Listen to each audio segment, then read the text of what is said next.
Welcome, my dear friends. I welcome you all. चरक सूत्रस्थान इन हिंदी। मेरे प्यारे दोस्तों, मैं प्राध्यापक डॉक्टर राजेंद्र रघुवीर देशपांडे आपका सबका, मेरे प्यारे दोस्तों का हार्दिक स्वागत करता हूं। इस वीडियो में हम चरक सूत्रस्थान चैप्टर 1 अध्याय जो पहला है उसके श्लोक नंबर 46 से आगे चर्चा चालू करेंगे। ये अध्ययन और अध्यापन की परंपरा जारी रहेगी। Bye my self professor doctor Rajendra Deshpande. मैं एमडी इन आयुर्वेदिक मेडिसिन जैसे काय चिकित्सा सब्जेक्ट और शारीरिक क्रिया सब्जेक्ट में मैं पोस्ट ग्रेजुएट कर चुका हूं। ये मेरी पर्सनल वेबसाइट है ayurvedicfriend.com। ये मेरा व्हाट्सएप नंबर है 9226810630 और ये मेरा मेल आईडी है professordeshpande@gmail.com। आगे चलते हैं, ये स्क्रीन बड़ा कर देते हैं तो पावर पॉइंट प्रेजेंटेशन बन जाएगा। चरक सूत्रस्थान जानिए हिंदी में। चरक संहिता हो गई बिल्कुल आसान, प्राध्यापक डॉक्टर देशपांडे के साथ अध्ययन अध्यापन की परंपरा। Useful for all students. ये सब विद्यार्थी गण, शिक्षक गण और जो वैद्य गण है उन सब के लिए ये बहुत फायदेमंद है। आप मेरी तरफ कम्युनिकेशन संपर्क जुड़ा सकते हैं, जैसे प्रोफेसर देशपांडे @gmail.com। मैं हेल्थ प्रॉब्लम जो रहते हैं आपके, उसके तरफ मैं सलाह दे सकता हूं। ये सब पेड सर्विसेज हैं। प्राइवेट ट्यूशंस भी ले सकता हूं, पामिस्ट्री भी कर सकता हूं। और आपका जो फीडबैक है वो मेरे को बहुत उत्साहवर्धक रहता है। तो आप कृपा करके ये सब वीडियो का फीडबैक देते रहिए, आपका नाम लिखते रहिए, आप कहां पर पढ़ाई कर रहे हैं, आप कहां पर शिक्षा दे रहे हैं, ये सब बातें आप मेल के द्वारा मेरे से कर सकते हैं। चालू करते हैं चरक सूत्रस्थान दीर्घन जीवितीय अध्याय। जो भी व्यक्ति, इस पृथ्वी तल में ऐसी कोई व्यक्ति नहीं रहेगी कि जिसको क्वालिटी एंड लॉन्ग लाइफ चाहिए। तो पूरा का पूरा 100 साल हम जीना चाहते हैं और वो भी अच्छी तरह से जीना चाहते हैं। तो इसके लिए ये चरक सूत्रस्थान का दीर्घन जीवितीय अध्याय का पठन बहुत जरूरी है। इस अध्याय का समावेश औषध चतुष्क में किया है। अध्याय का आरंभ दीर्घन जीवित शब्द से हुआ है, अतः अध्याय का नाम दीर्घन जीवितीय है। मेरे प्यारे दोस्तों, ये जो पार्ट 1 है, पहला जो भाग है, उसका वीडियो मैं ऑलरेडी अपलोड कर चुका हूं। उस वीडियो में श्लोक नंबर 1 to 45 हमने डिस्कस किए थे। आगे चलते हैं श्लोक नंबर 46 से आगे। ये देखिए, या श्लोक नंबर 46 जो है वो त्रयोपस स्तंभ के बारे में है। ये जंगम और भूतग्राम के आधार स्तंभ है। त्रिदंड उसको बोलते हैं। यहां पर शब्द लिखिए, आप मेरा कर्सर फॉलो करिए। त्रिदंडवत क्या है श्लोक? सत्वम आत्मा शरीरम च त्रयम एतत् त्रिदंडवत लोकः तिष्ठति संयोगात् तत्र सर्वम प्रतिष्ठितम। तो मेरे प्यारे दोस्तों, यहां पर जो लोक शब्द आया है, देखिए यहां पर लोक शब्द, ये किसके लिए है? ये जीवात्म पुरुष के लिए है। हम सब जो लोग हैं, स्वस्थ व्यक्ति हैं, पेशेंट्स हैं, उसके बारे में ये शब्द आया है लोक। तो ये लोक या जीवात्म पुरुष का जो आधार है और आयुर्वेद का अधिकरण है, वे त्रिदंड जैसे हैं। क्या है त्रिदंड? मन, सत्व का मतलब है मन, आत्मा और शरीर। ये तीपाई के समान है, अर्थात ये 3 आधार स्तंभ है।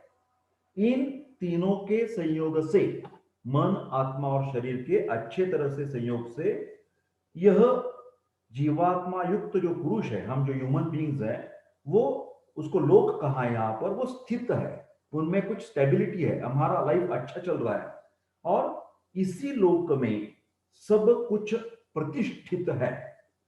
सर्वम प्रतिष्ठितम, सब कुछ प्रतिष्ठित है का मतलब क्या है?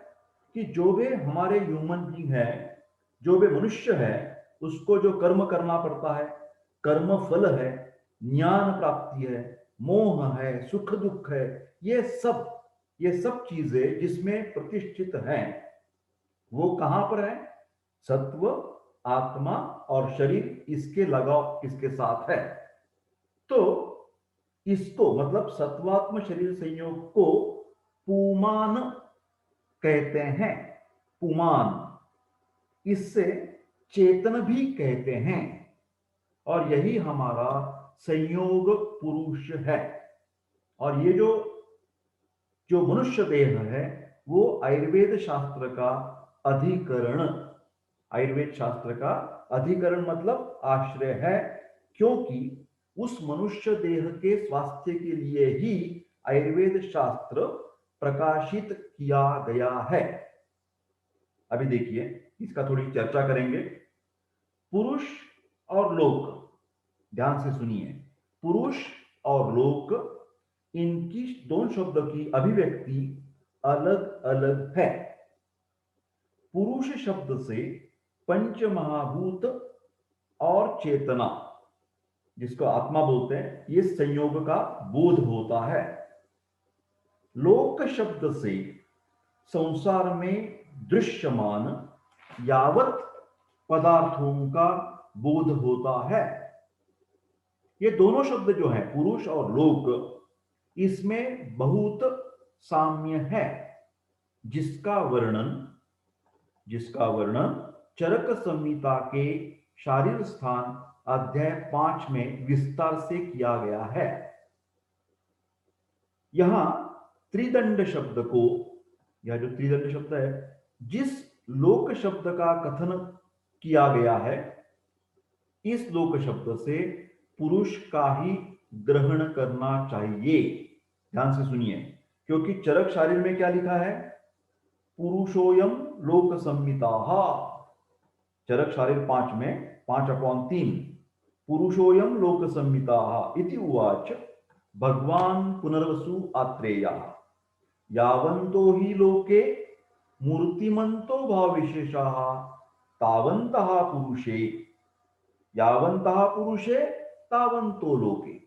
समझने वाली बात है, लोक और पुरुष में बहुत साधर्म्य है।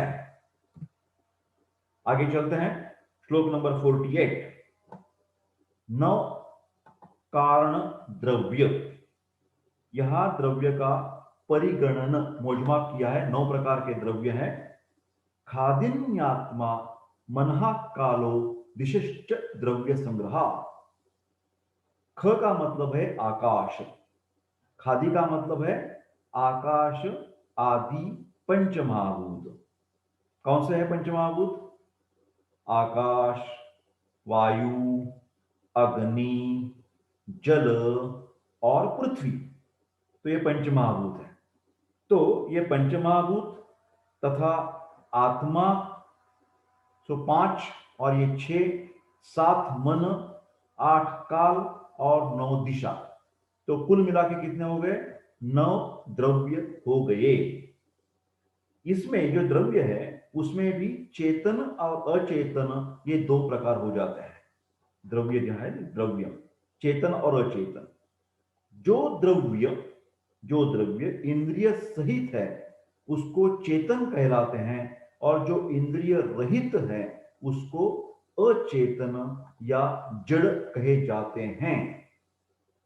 ये देखो, इस सूत्र में आए हुए चेतन और अचेतन का विचार जब हम आगे चलकर चरक संहिता में द्रव्य की परिभाषा और व्याख्या पढ़ेंगे तो उस बार ज्यादा किया जाएगा।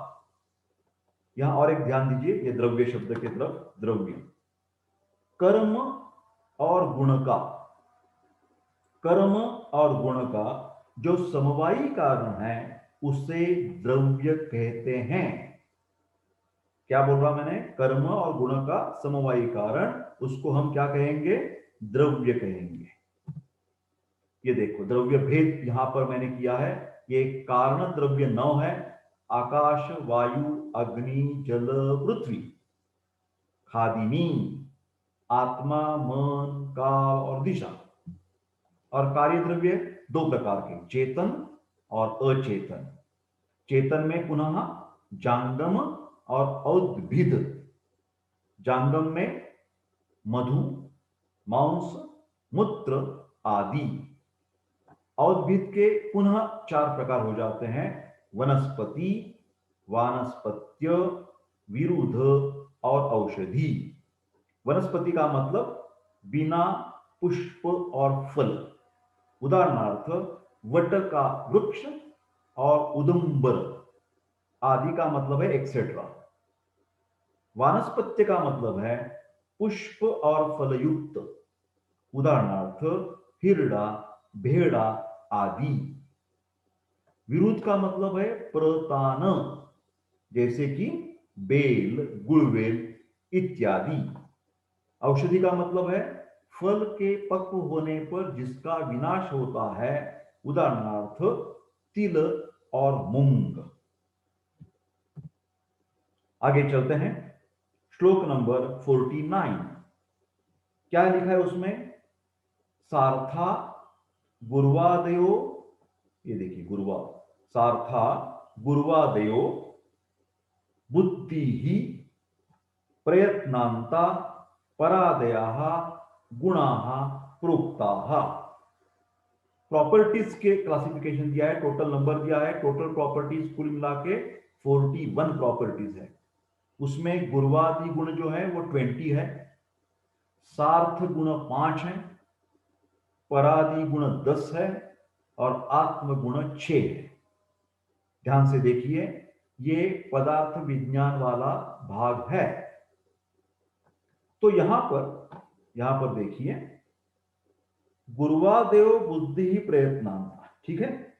तो अर्थ के सहित गुरु, अर्थ के साथ गुरु आदि 20 गुण, उसके साथ बुद्धि, इच्छा, द्वेष, सुख, दुख, प्रयत्न, हाँ?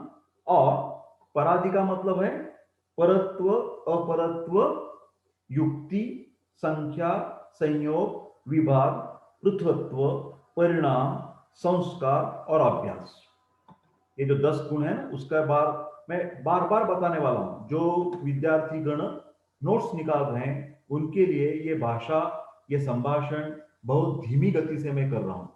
किसी को भी गड़बड़ नहीं होनी चाहिए, क्योंकि हम अध्ययन अध्यापन कर रहे हैं कुल मिला के। तो देखिए, सामान्यतः गुणों का, ये जो गुण है 4 वर्ग में विभाजित किया जाता है। नंबर 1, वैशेषिक गुण। ध्यान से सुनिए, वैशेषिक, ये देखिए वैशेषिक गुण आकाश, वायु, अग्नि, जल और पृथ्वी। ये तो आप जानते हैं ये पंच महाभूत है।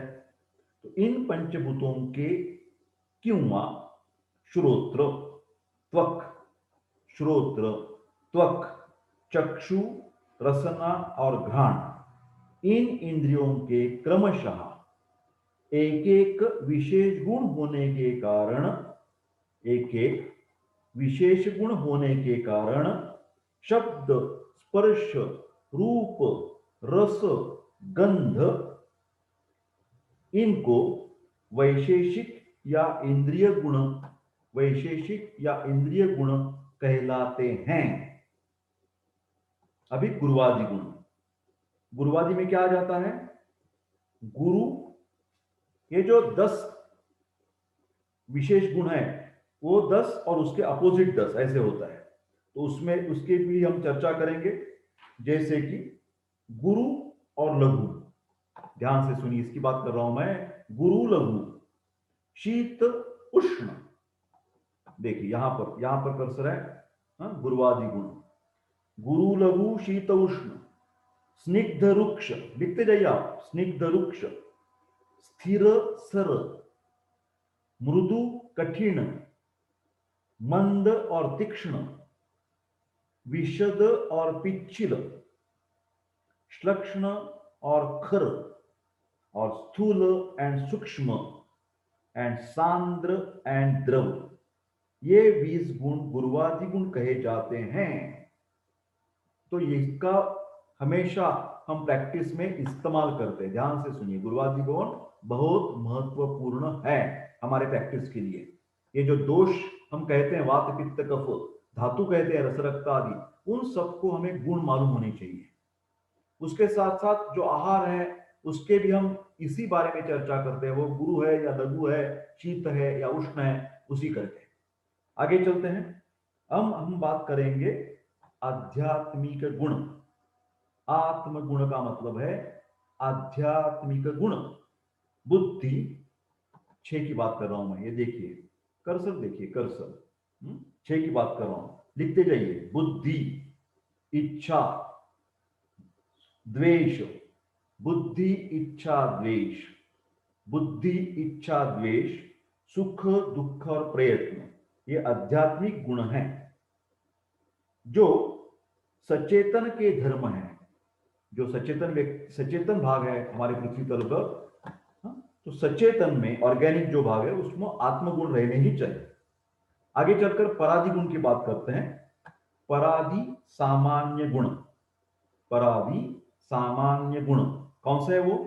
परत्व, अपरत्व, ये देखिए यहां पर, परत्व, कर्सर देखिए, अपरत्व, युक्ति,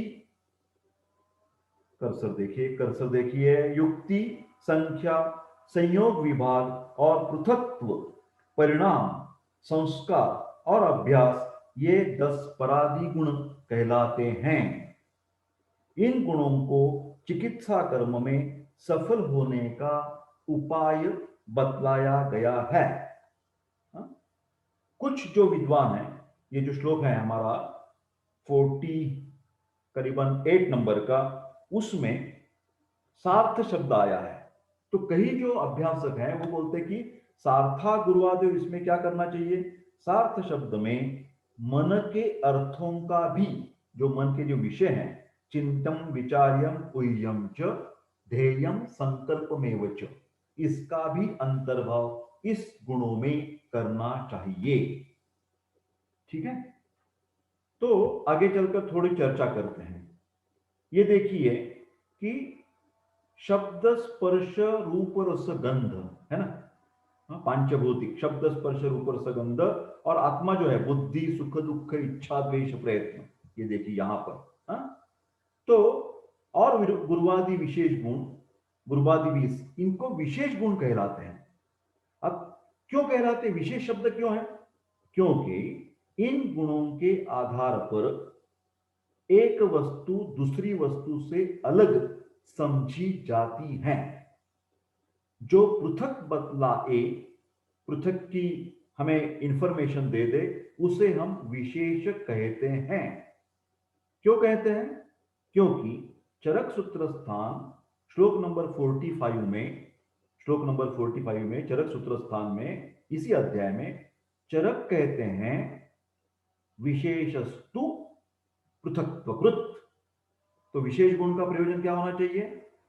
दो वस्तु में तुलना कर सकते हैं, ये गुरु है, ये लघु है? तो बुद्धि के आधार पर तुलना हो सकती है ना। शब्द स्पर्श, इसका शब्द ऐसा है, उसका शब्द ऐसा है, इसका स्पर्श ऐसा है, उसका स्पर्श ऐसा है। तो दो चीजों में जब हम तुलना करना चाहते हैं, जानकारी लेना चाहते हैं, तो इन गुणों का फायदा होने से उनको क्या कहते हैं? विशेष गुण कहते हैं। और दूसरे वाले गुण कैसे हैं? आप तो जानते हैं, ये 10 गुण कैसे हैं? वो सामान्य गुण है। क्यों सामान्य कहे गए हैं?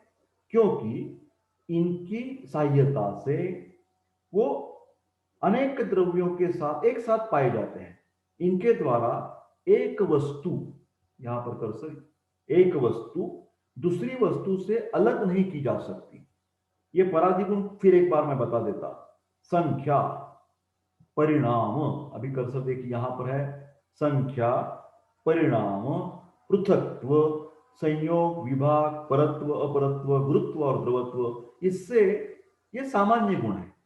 ये अनेक द्रव्यों में एक साथ पाए जाते हैं। ध्यान से सुनिए। तो और इसके द्वारा एक वस्तु दूसरी वस्तु से अलग नहीं की जा सकती, इसलिए इसलिए इनको सामान्य गुण कहते हैं। तो यहां पर मैंने सामान्य गुण और विशेष गुण की आपके साथ चर्चा कर दी। आगे चलते हैं। कर्म, कर्म का श्लोक है 49। प्रयत्न आदि कर्म चेष्टितम उच्यते। कर्म का लक्षण क्या बताया गया है? प्रयत्न पूर्वक जो चेष्टा की जाती है। चेष्टा का मतलब है शरीर व्यापार। चेष्टा का मतलब है शरीर व्यापार। श्वसन करते हैं हम, हाथ पांव हिलाते हैं, ये सब कर्म है। जैसे कि स्केलेटल मसल्स है, कार्डियक मसल्स है, देन विसेरल मसल्स है, ये हर एक की कुछ न कुछ एक्शन मूवमेंट रहती है। तो ये जो कार्य है, प्रयत्न पूर्वक किया गया हुआ चेष्टा या शरीर व्यापार को कर्म कहते हैं। यहां पर ध्यान से सुनिए, यहां पर प्रयत्न शब्द से सूक्ष्म प्रयत्न, आत्मा के आद्य कर्म का ग्रहण किया जाता है। और आदि शब्द से, यह जो आदि शब्द है उससे संस्कार जैसे गुरुत्व जन्य क्रिया का ग्रहण होता है। तो प्रयत्न से आत्मा शब्द का हमें जानकारी मिलती है, और जो आदि शब्द आता है तो अन्य प्रक्रिया द्वारा, आत्मा के अतिरिक्त जो हम प्रयत्न पूर्वक कुछ संस्कार करते हैं उसके द्वारा जो क्रिया होती है उसका ग्रहण किया जाता है। तो चेष्टा के आधार पर, ये जो चेष्टा शब्द है उसके आधार पर कणाद ने वैशेषिक दर्शन में, ये चेष्टा जो शब्द है वैशेषिक दर्शन में उत्क्षेपण, अपक्षेपण, अकुंचन प्रसारण और गमन, ये 5 कर्म के भेद माने हैं। आयुर्वेद में जो पंच कर्म है, वमन, विरेचन, निरूह, अनुवासन, नस्य, तथा चिकित्सा में जो हम पूर्व कर्म, प्रधान कर्म, पश्चात कर्म, ये इस कर्म में ही उसका अंतर्भाव किया जा सकता है। श्लोक नंबर 50। अभी बात करते हैं समवाय शब्द का। समवाय की व्याख्या बताई गई है। समवायः अपृथक भावो भूमि आदिनाम गुणैः मतः स नित्यो यत्र हि द्रव्यम न तत्र अनियतो गुणः। इसका अर्थ क्या है? ध्यान से सुनिए, हम बात चर्चा कर रहे हैं समवाय का, हम अंडरस्टैंडिंग ले रहे हैं कि क्या है समवाय, क्या बताया गया है आयुर्वेद में। तो समवाय का मतलब है अपृथक भाव।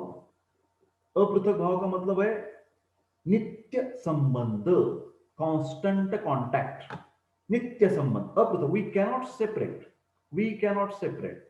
समवाय का मतलब है वेरी इंटीमेट रिलेशन। एक बात बता देता हूं मैं आपको, पृथ्वी महाभूत जो है गंध के साथ, जल महाभूत शीतलता के साथ, शीत गुण के साथ, अग्नि का संबंध उष्णता के साथ, वायु का संबंध स्पर्श के साथ, और आकाश का संबंध शब्द के साथ। यह संबंध कैसा है? नित्य है, अपृथक भाव है, तो उसे समवाय माना गया है। देखिए यहां पर देखिए, भूमि आदि नाम, वही मैंने अभी चर्चा की। भू का मतलब है पृथ्वी, आदि नाम का मतलब है पंच महाभूत। आगे चलते हैं। तो ये जो समवाय माना गया है ये नित्य है। क्या बताया गया है? नित्य। क्योंकि द्रव्य बिना गुण के नहीं रहते हैं। द्रव्य, कौन सा भी द्रव्य जो है गुण के बिना नहीं रह सकते, अर्थात द्रव्यों में गुण निश्चित ही रहते हैं। तो द्रव्य और गुण का संबंध कैसा हो गया? समवाय संबंध हो गया। परस्पर नित्य संबंध वस्तुओं का समवाय है। जैसे कि द्रव्य का गुण के साथ, द्रव्य का कर्म के साथ कैसा संबंध रहेगा? समवाय। अवयव और अवयवी का संबंध कैसा है? यह समवाय संबंध है। तंतु और वस्त्र, इसका संबंध कैसा है? समवाय संबंध है। श्लोक नंबर 51, द्रव्य लक्षण। यत्र आश्रिताः कर्म गुणाः कारणम समवायी यत् द्रव्यम। यहां द्रव्य की लक्षण या व्याख्या बताई है। जिस वस्तु में कर्म और गुण, जिस वस्तु में प्रॉपर्टीज एंड फंक्शंस गुण और कर्म आश्रित रहते हैं तथा जो कर्म और गुण का समवायी कारण होता है, समवायी कारण होता है, उसे द्रव्य कहते हैं। समवाय या नित्य संबंध से रहने वाले कर्म का आरंभक होता है, उसके लिए द्रव्य को समवायी कारण कहा गया है। समवायी कारण कहा गया है। तर्क संग्रह में क्या लिखा है?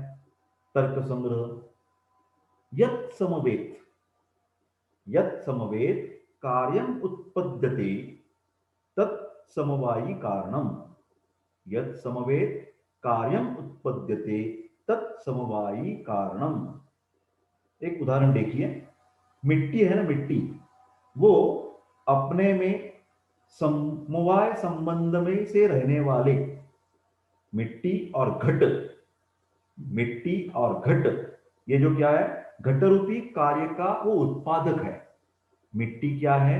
घट रूपी कार्य का उत्पादक है, इसीलिए वो समवायी कारण है। वैशेषिक दर्शन जो है उसमें भी क्रिया गुणवत समवायी कारणम द्रव्यम। वैशेषिक दर्शन में क्या लिखा है? क्रिया गुणवत समवायी कारणम द्रव्यम। द्रव्यों में द्रव्यत्व के जो लक्षण है, तो उसके बारे में हम थोड़ी चर्चा करेंगे।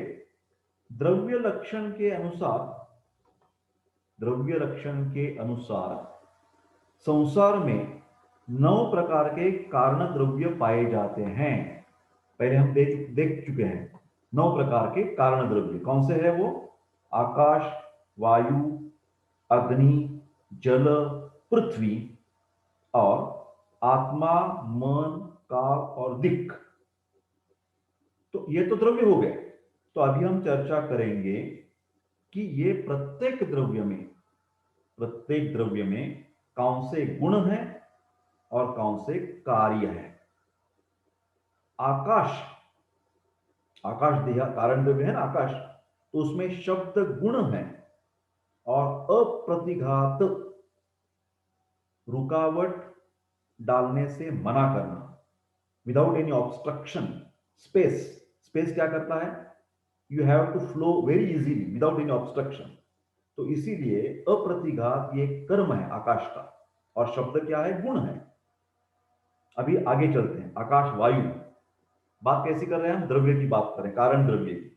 वायु जो है उसमें ये समवायी कारण है। वायु तो किसका कारण है? स्पर्श उसका गुण है, और शोषण और चेष्टा प्रवर्तन, शोषण और चेष्टा प्रवर्तन ये वायु का कर्म है।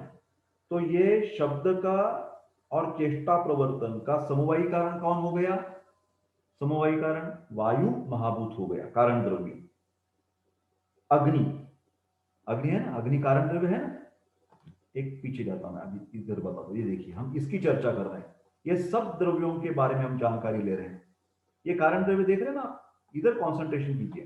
तो ये कारण द्रव्य समवायी कारण है। क्यों कारण है? उनके सबके साथ कुछ गुण है और कुछ कर्म है। तो इसकी मैं चर्चा कर रहा हूं। अभी मैं अग्नि की चर्चा कर रहा हूं। अग्नि में उष्णता ये गुण है, मतलब उष्णता गुण का, और जलाने कर्म का समवायी कारण कौन है? ये अग्नि है। अभी जल की बात करेंगे। तो जल में शीत ये गुण है और पिंडीकरण ये कर्म है। इकट्ठा मिलाना, पिंडीकरण। तो शीत गुण का और एकत्र मिलाने का कर्म जो है उसका समवायी कारण कौन हो गया? ये जल महाभूत, कारण द्रव्य। आगे चलते हैं, पृथ्वी की बात करते हैं। पृथ्वी में गंध गुण है, आपको मालूम है, और उसी को जो कार्य है उसका कार्य क्या बताया गया है कि कौन सी भी वस्तु हो उसका संगठन बनाना।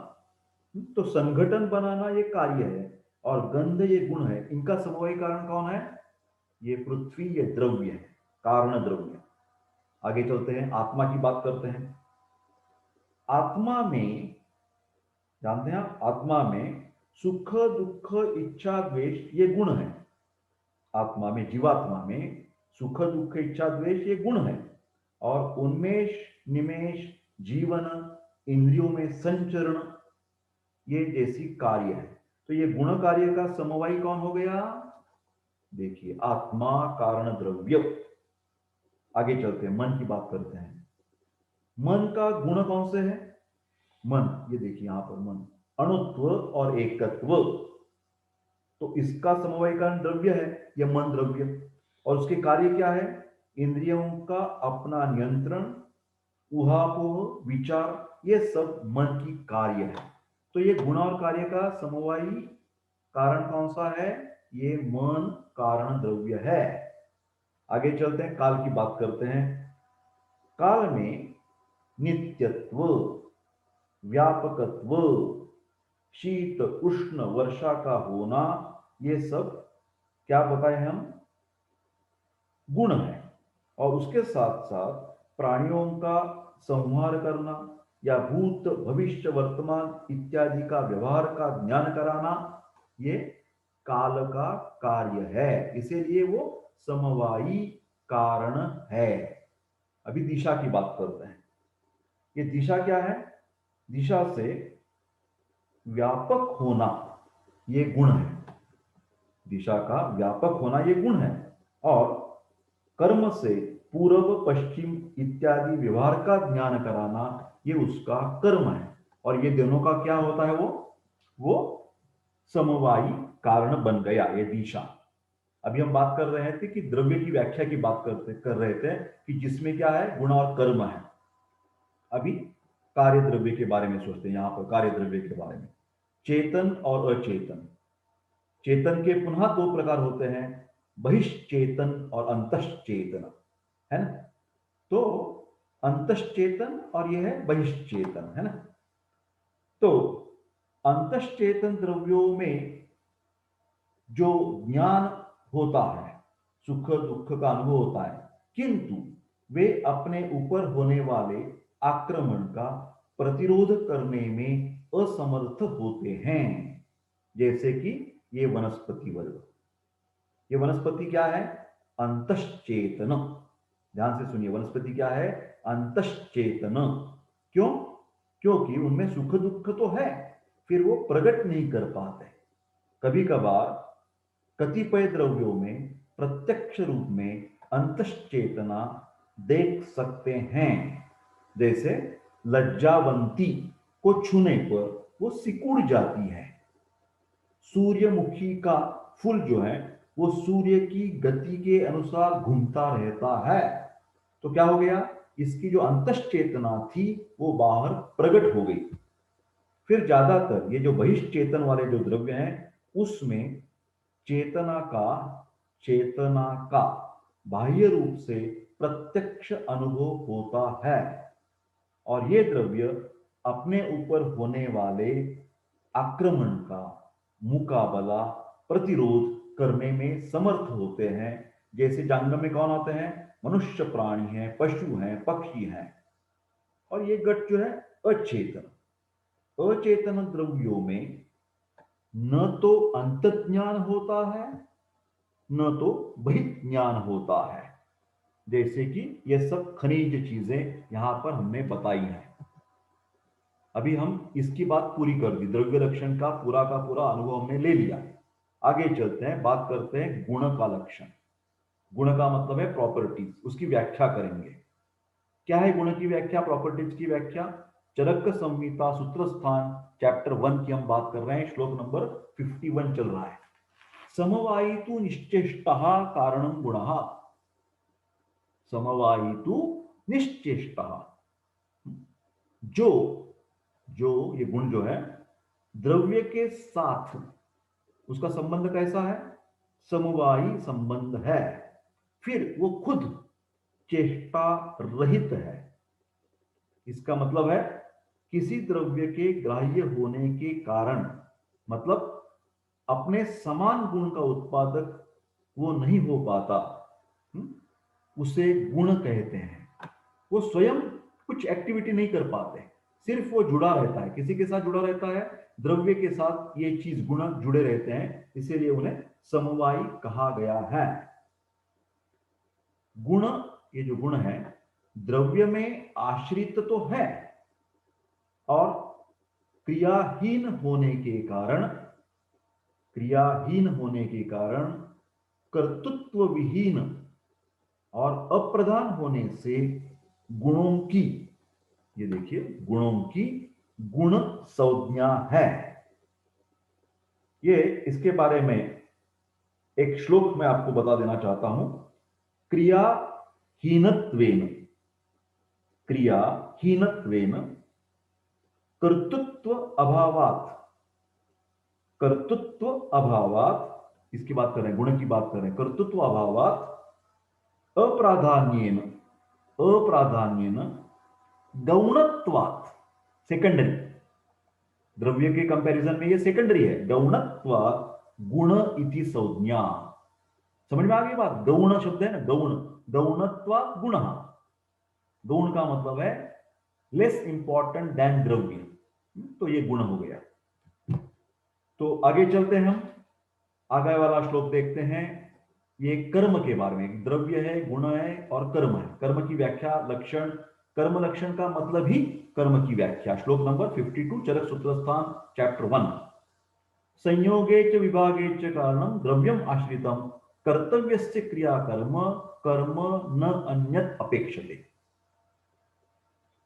जो, जो मतलब कर्म संयोग और विभाग का स्वयं कारण हो, मतलब किसी अन्य कारण की अपेक्षा नहीं रही, संयोग विभाग के लिए जिम्मेदार है और द्रव्य में आश्रित है, द्रव्य में आश्रित है, और किसी कार्य को संपन्न करने के लिए जो प्रयत्न पूर्वक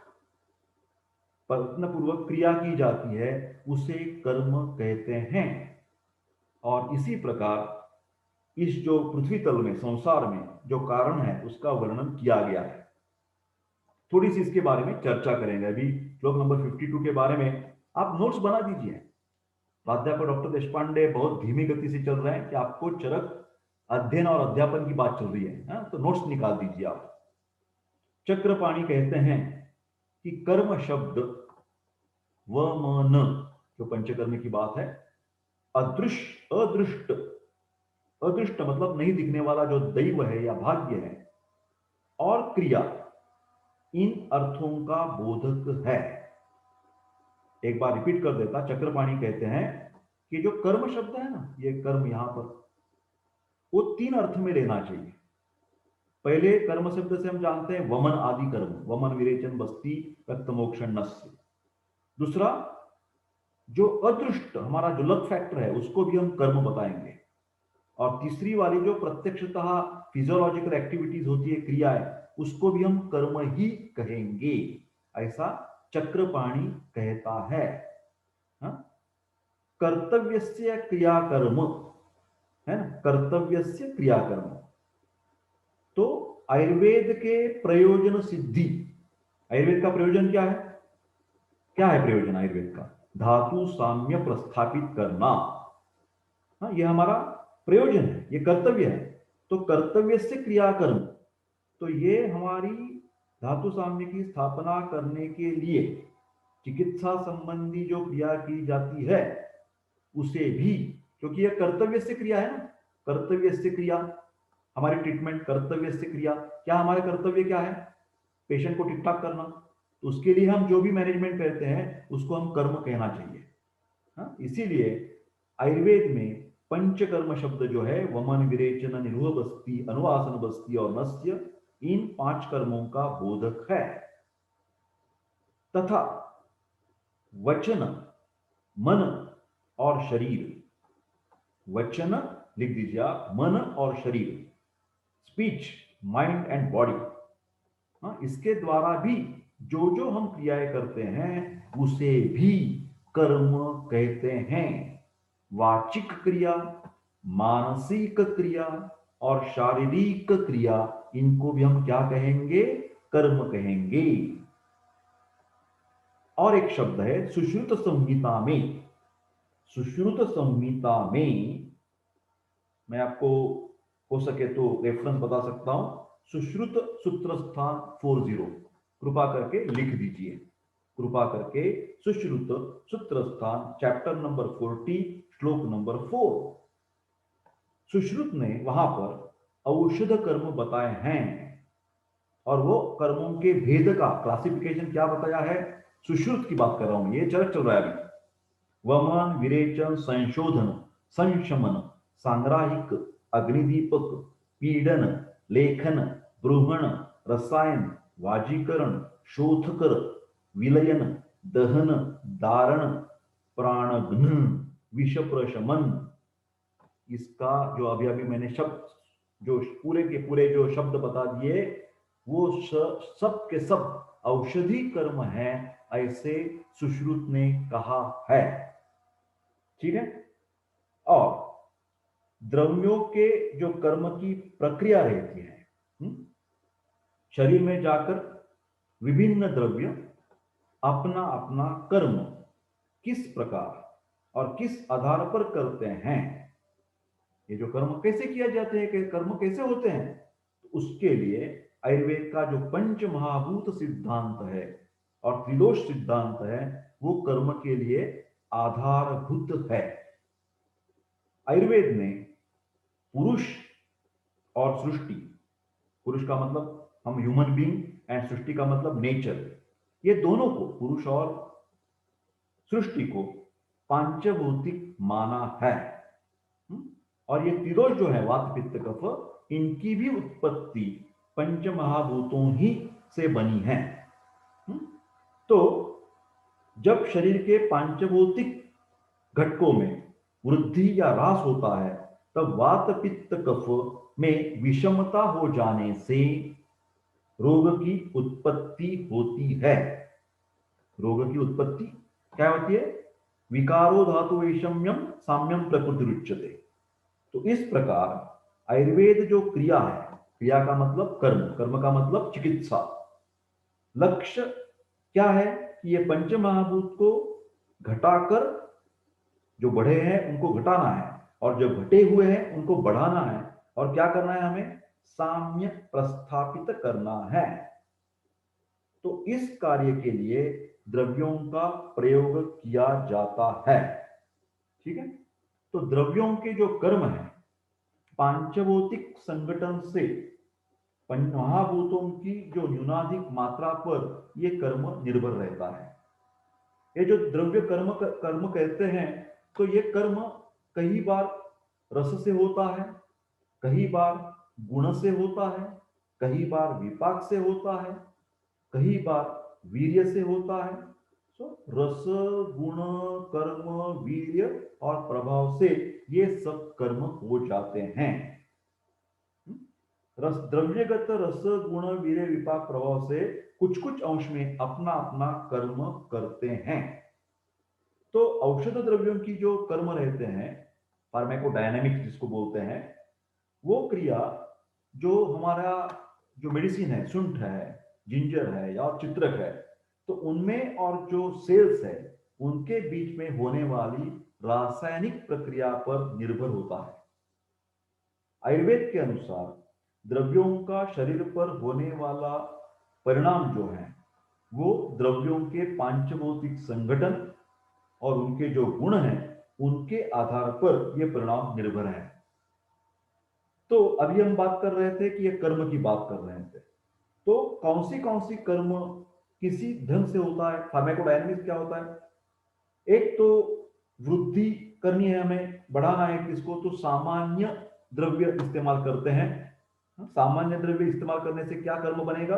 वृद्धि का, बिकॉज सामान्यम एकत्व कर्म है ना। जो हमें कम करना है तो हम क्या यूज करेंगे? विशेष द्रव्य यूज करेंगे। तो पृथक्त्व का कारण विशेष है। द्रव्यों के अपने गुणों से अलग न होने के कारण समवाय संबंध, समवाय भी कर्म एक प्रकार का हो जाएगा इसके कारण, क्योंकि ये कारण है, समवाय एक कारण है। गुण कर्माश्रय, तो घट आदि के समवाय कारण द्रव्य है, द्रव्यों की ग्राह्यता के कारण गुण है, और संयोग एवं विभाग के कारण कर्म है। ठीक है, तो ये सब की सब बातें यहां तक द्रव्य, गुण, कर्म, संयोग, विभाग की बातें खत्म हो गई। आगे चलते हैं। अभी हम आयुर्वेद के प्रयोजन के बारे में ज्यादा बात करेंगे। ये आयुर्वेद का उद्दिष्ट है, AIIMS and objects of Ayurveda. तंत्र का मतलब है शास्त्र। श्लोक नंबर 53, चरक सूत्र स्थान, चैप्टर नंबर 1। धातु साम्य क्रिया चुक्ता तंत्रस्यास्य प्रयोजनम। कार्यम धातु साम्यम यह उच्यते। ये श्लोक की शुरुआत क्या है, यहां पर लिखी नहीं है मैंने। कार्यम धातु साम्यम यह उच्यते, और धातु साम्य क्रिया चुक्ता तंत्रस्यास्य प्रयोजनम। ध्यान से सुनिए, श्लोक की शुरुआत यहां पर लिखी नहीं है। क्या शुरुआत है? कार्यम धातु साम्यम यह उच्यते। ये जो कार्य की बात हो गई नहीं, हमारा कार्य क्या है डॉक्टर लोगों का? धातु साम्य। तो आयुर्वेद का कार्य क्या बताया गया है? पूर्वोक्त जो 6 कारण थे उसका निर्देश करने के पश्चात अभी कार्य बतला रहे हैं हम, कि आयुर्वेद में धातु साम्य, इसको आरोग्य को कार्य कहा जाता है। ये कार्य है हमारा धातु साम्य करना, क्योंकि रस रक्त आदि धातुओं में समता स्थापित करना, यही हमारा आयुर्वेद का कार्य है।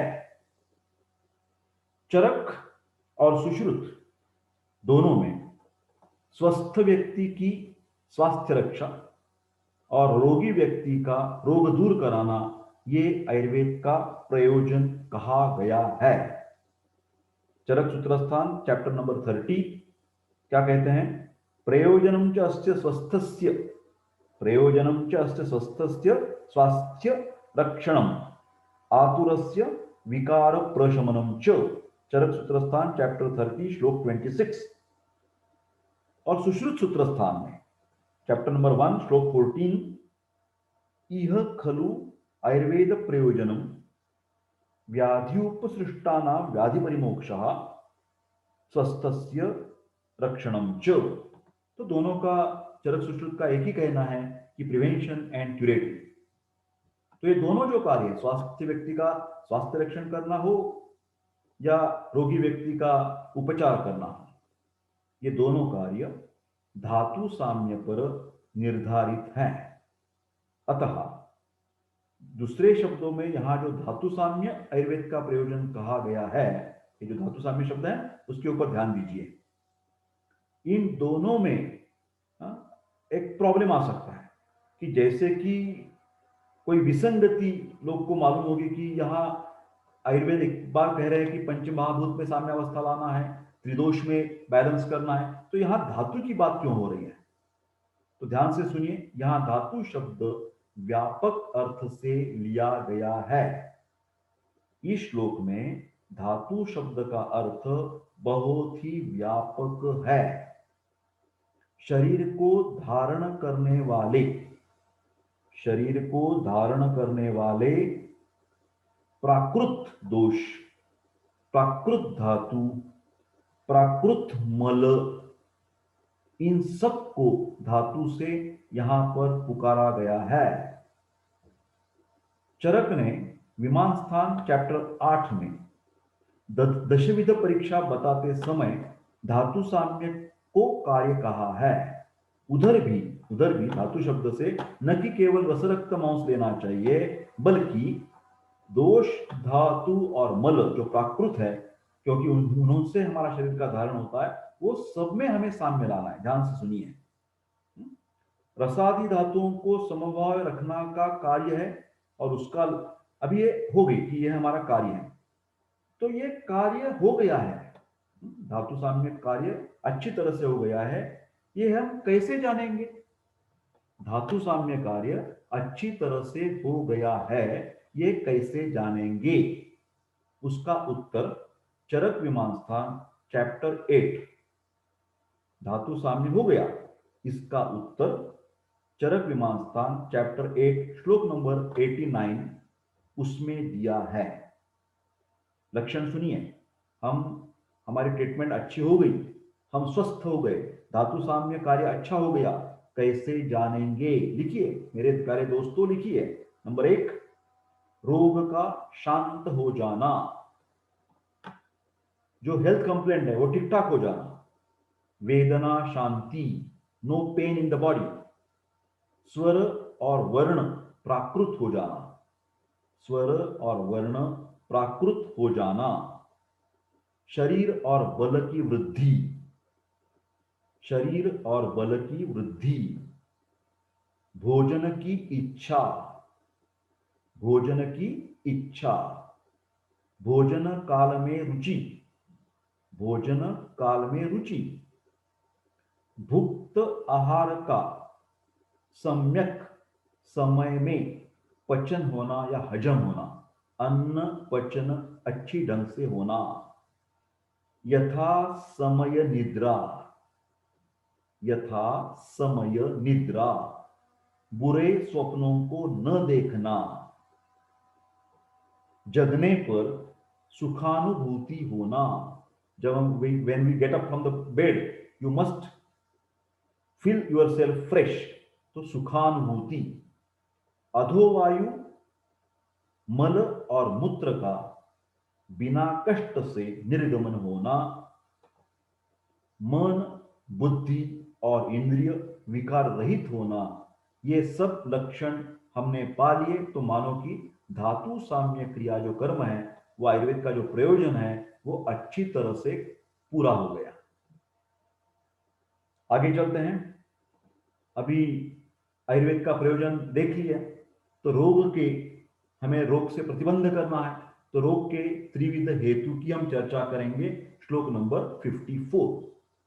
काल बुद्धि इंद्रियार्थानाम योगो मिथ्या न च अति च द्वय आश्रयाणाम व्याधीनाम त्रिविधो हेतु संग्रह।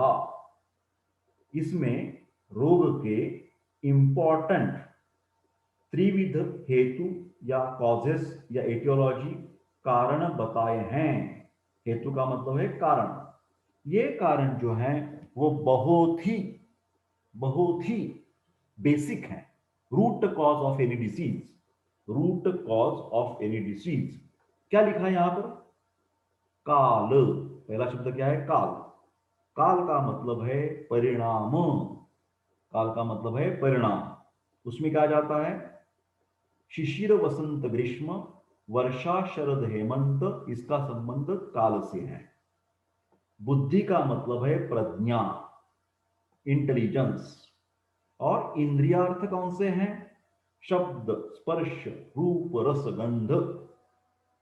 जो इंद्रिय द्वारा उपभोग्य द्रव्य के गुण कर्म है उसको इंद्रियार्थ कहते हैं। तो इन तीनों का, काल का, बुद्धि का और इंद्रियार्थ का मिथ्यायोग, अयोग, मिथ्यायोग, अयोग और अतियोग का होना ही शरीर और मन में होने वाले, क्योंकि द्वयाश्रयाणाम, शरीर और मन द्वयाश्रयाणाम रोगों के संक्षेप में 3 प्रकार के कारण है। मेरे प्यारे दोस्तों, इसके बारे में जरा ज्यादा चर्चा करेंगे, एक एक करके अध्ययन करेंगे, अध्यापन करेंगे। तो नोट्स निकाल दीजिए, आप लिखते जाइए।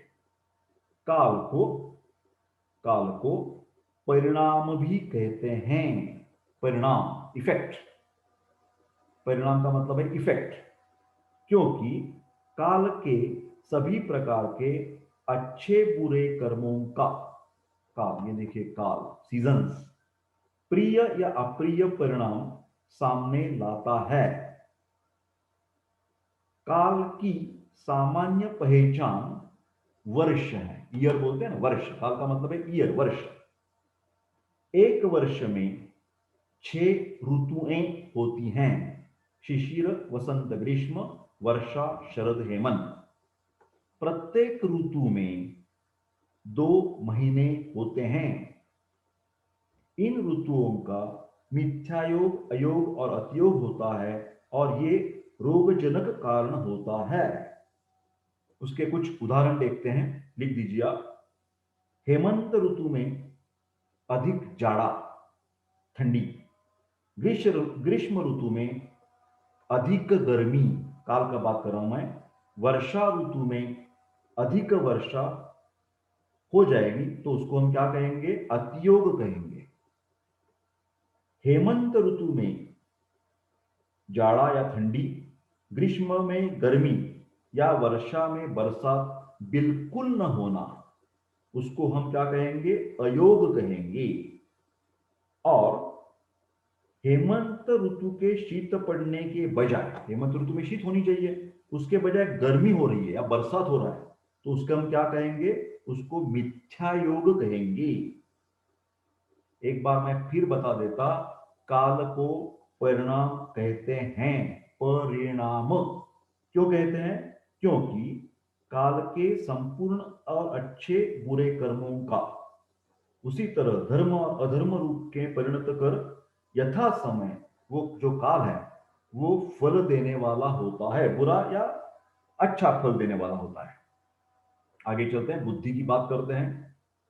बुद्धि का अर्थ है प्रज्ञा, और ये प्रज्ञा के अपराध से वचन, मन और शरीर के किए गए कर्मों का, क्योंकि बुद्धि के द्वारा हम क्या करते हैं? स्पीच, है ना, मन, mental activities and physical activities, इसमें गड़बड़ी हो जाती है। उस कर्मों में मिथ्यायोग, अतियोग और अयोग हो सकता है, जिसको बुद्धि को प्रज्ञा कहते हैं, उसको हम क्या कहते हैं? प्रज्ञापराध। लिख दीजिए, बुद्धि से किए हुए गलत कर्म को क्या कहेंगे? प्रज्ञापराध। उसके लिए एक श्लोक लिख दीजिए आप, चरक शाली स्थान में आया है वो। धी ध्रुति स्मृति, धी ध्रुति स्मृति विभ्रष्टः, विभ्रष्टः कर्म यत् कुरुते अशुभम, यत् कुरुते अशुभम प्रज्ञापराधम तम विद्यात्, प्रज्ञापराधम तम विद्यात् सर्वदोष प्रकोपणम चरक शारीरस्थान। चरक शारीरस्थान में श्लोक आया है। तो वाणी, मन और शरीर, इसकी हम बात करेंगे। जब तक ये हमारी बुद्धि विकृत नहीं होती तब तक मनुष्य अनुचित कार्य के लिए प्रवृत्त नहीं होता है। अतः बुद्धि के विकार से या धैर्य और स्मृति के भ्रष्ट हो जाने से ही मनुष्य अशुभ और अयोग्य कर्म करता है, जिसकी वजह से शारीरिक दोष जो है वात पित्त कफ, या मानसिक दोष जो है रज और तम, वो प्रकुपित हो जाते हैं, और उसी को हम प्रज्ञापराध कहते हैं। अभी हम बात करेंगे, ये वाणी, मन और शरीर की बात करेंगे। एक बात ऐसी है कि इनकी प्रवृत्ति का न होना, अत्यल्प होना, ज्यादा होना या विकृत ढंग से होना, जैसे कि अधारणीय वेग है, मूत्र, पुरुष, मूत्र, पुरुष, भूख, प्यास, ये वेगों को रोकना, अप्रवृत्त न लगे हुए भी मूत्र और पेशी को, वेगों को जबरदस्ती निकालना, तो इसको हम क्या कहेंगे? इसको मिथ्या योग कहेंगे। या शरीर पर चोट लगना, ऊंचे नीचे चढ़ना उतरना, दूषित पदार्थों का स्पर्श होना, है ना, तो ये सब शारीरिक कर्मों का मिथ्या योग है। चुगली करना, झूठ बोलना, अप्रिय, असंबद्ध, प्रतिकूल, कठोर वचन बोलना, कलह करना, ये क्या हो गया? वाणी का मिथ्या योग हो गया। शरीर की बात हो गई, वाणी की बात हो गई, है ना। अभी मन की बात करते हैं।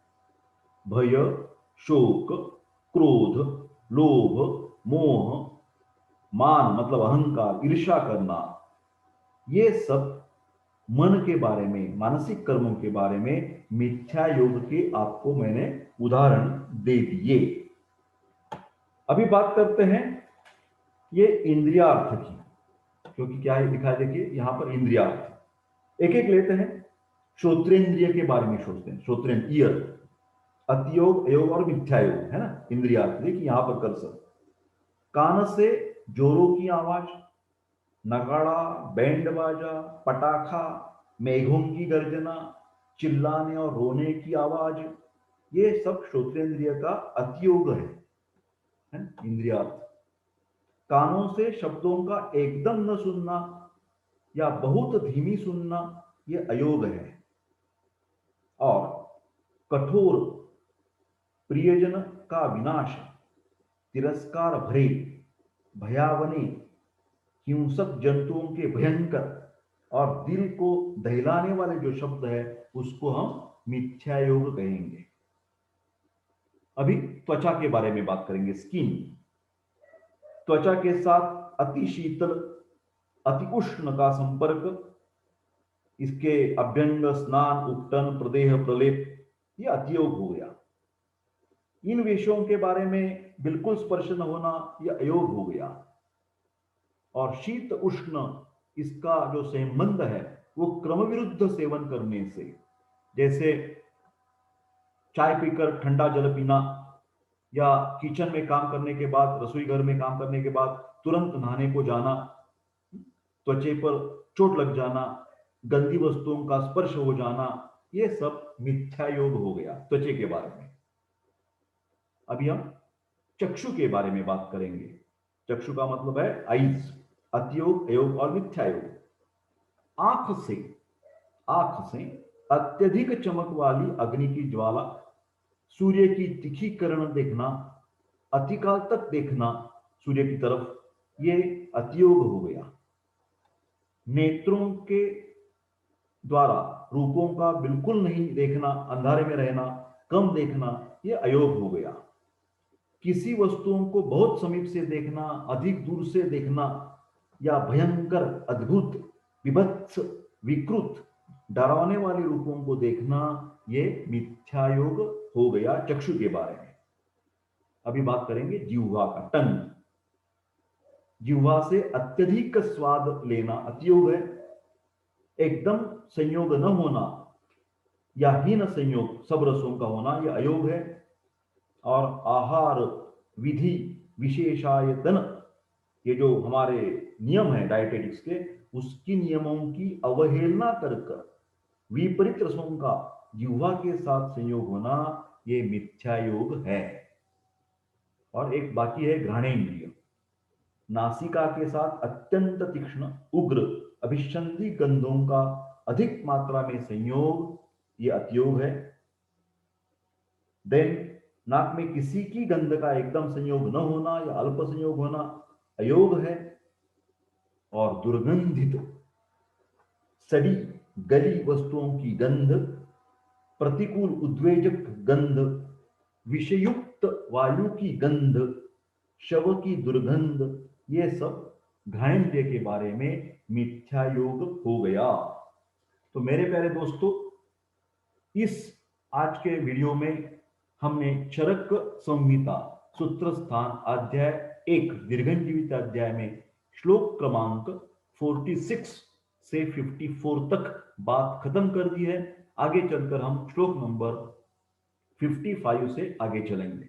मेरे प्यारे दोस्तों, मैं जानता हूं कि ये बहुत धीमी गति से मैं चल रहा हूं, पर ये जानने की कोशिश कीजिए कि चरक संहिता हमारे आयुर्वेद का अध्ययन अध्यापन की एक बहुत बढ़िया शक्ति है।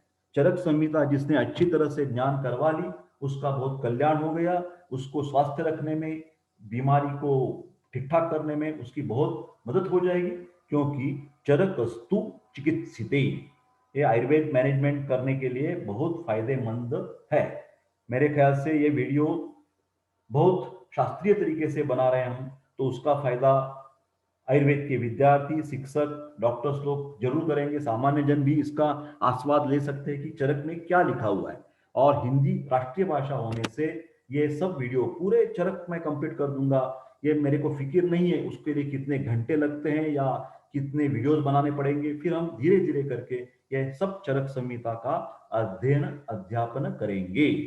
तो मैं आपको दरख्वास्त विनंती करता हूं कि ये वीडियो आप व्हाट्सएप के ग्रुप के द्वारा, मेल के द्वारा सभी को शेयर कर दीजिए और सब लोगों को मेरा नमस्कार बता दीजिए। I wish you all happy, healthy and long life.